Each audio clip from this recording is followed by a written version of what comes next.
Que celui qui prie pour demander la bénédiction d'Abraham ressemble à Abraham.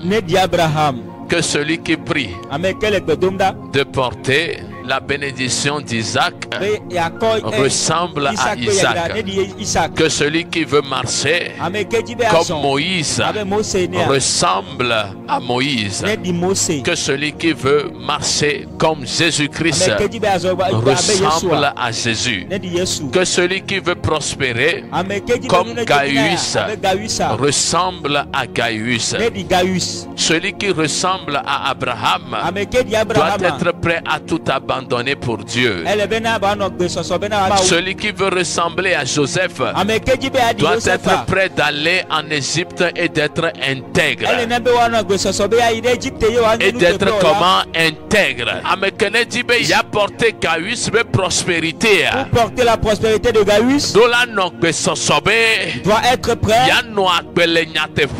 à marcher selon la vérité. Celui qui veut ressembler à Jésus doit être prêt. De son corps doit aller à la croix. Tu ne peux pas choisir ressembler à Christ et fuir la croix. Tu ne peux pas choisir porter la prospérité de Gaius et fuir vivre selon la vérité. Tu ne peux pas choisir porter la bénédiction d'Abraham et continuer pas garder tu ne peux vouloir être pas riche comme Joseph et continuer pas à coucher avec la femme des gens. Ce n'est pas possible. Ce que tu veux porter dans ta vie, il faudrait que tu ressembles à cette chose. L'apôtre Paul dit: détrompez-vous. Et c'est une chose véritable. Les gens viennent à l'église, ils ont la pensée de pouvoir continuer leur vie mondaine.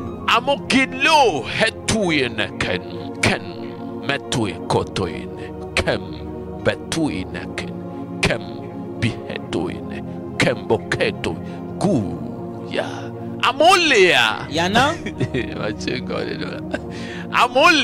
Il y en a. Il prêche bien la parole de Dieu. Mais après le micro, derrière la caméra, c'est un problème. L'apôtre Paul dit: détrompez-vous. Ce que tu auras semé, récoltez. Celui qui vit pour le péché va récolter le fruit du péché. Et celui qui vit pour la sanctification va récolter le fruit de la sanctification. Ce n'est pas le type de prière que tu fais qui compte, mais c'est le type de vie que tu mènes qui compte. Tu peux beau prier, mais si ta vie n'est pas conforme à ta prière, le résultat ne peut pas être produit. La clé est la serrure. La prière doit être conforme à ta vie. C'est en cela qu'on parle de l'intégrité. Ce que tu dis devant Dieu doit être conforme à la vie que tu mènes en l'absence de Dieu. Johannes Muno Gaius Bow. Jean n'était pas avec Gaius. Gaius l'a soqué. Gaius pardon, était très loin.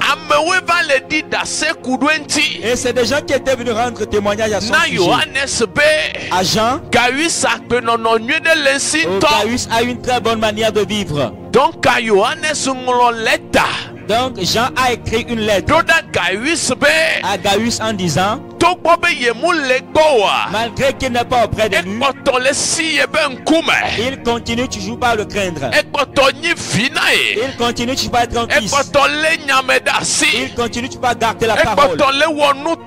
Il continue toujours à avoir la vérité. Pour cela, il choisit qu'il ait de l'avancement en toutes choses, qu'il soit en bonne santé. Et si je voudrais reformuler ce verset, vous voyez ce verset, le verset a été tordu. Moi-même j'étais de ceux-là qui l'avaient tordu. Si tu ne sais pas, tu as tordu le verset. Tu vas encourager les mauvaises choses. Et parce qu'en venant à l'église, quelqu'un qui allait voler l'argent de sa maman, quelqu'un qui a volé de l'argent au boulot, quelqu'un qui a triché et pris l'argent des gens, quelqu'un qui allait coucher avec la femme de quelqu'un, quelqu'un qui allait commettre l'adultère, quelqu'un qui allait commettre la fornication, quelqu'un qui s'est vêtu de mensonges. Toutes ces personnes sont venues se regrouper à l'église. C'est normal. Parce qu'à l'église, c'est l'endroit où on répare les gens.